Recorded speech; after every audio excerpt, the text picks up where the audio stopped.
No risk म्हणून तुमचे ठेवलेले पैसे खरं तर सर्वात मोठ्या रिस्कमध्ये आहेत. कारण आज जगात कुठेही वॉर सिच्युएशन असो, ऑइल प्राइसेस वाढो, सप्लाय चेन क्रायसिस येऊ, त्याचा परिणाम थेट आपल्या रोजच्या आयुष्यावरती होतो. कालपर्यंत 100 रुपयात मिळणारी गोष्ट आज 150 ते 200 रुपयापर्यंत पोहोचते. आणि हेच आहे ते इन्फ्लेशन. एक साधं उदाहरण पहा. 2016 मध्ये जी प्रीमियम लक्झरी कार साधारणतः 50 लाखाच्या आसपास मिळायची, आज त्याच कारसाठी आपल्याला 1 कोटी मोजावे लागतात. कार तीच, ब्रँड तोच, पण पैशाची पर्चेसिंग पॉवर निम्मी झाली.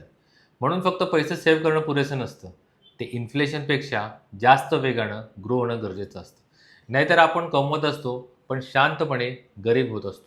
म्हणूनच स्मार्ट इन्व्हेस्टर्स फक्त FD किंवा सेव्हिंग्जवरती अवलंबून न राहता ते म्युच्युअल फंड्स, इक्विटी आणि ग्रोथ ॲसेटच्या माध्यमातून आपल्या वेल्थला इन्फ्लेशन प्रूफ बनवत असतात. तुमचा हार्ड अर्न मनी फक्त सुरक्षित नाही तर स्मार्ट पद्धतीने ग्रो होतोय का? योग्य ॲसेट अलोकेशन आणि वेल्थ स्ट्रॅटेजीसाठी आजच आमच्याशी संपर्क साधा. धन्यवाद.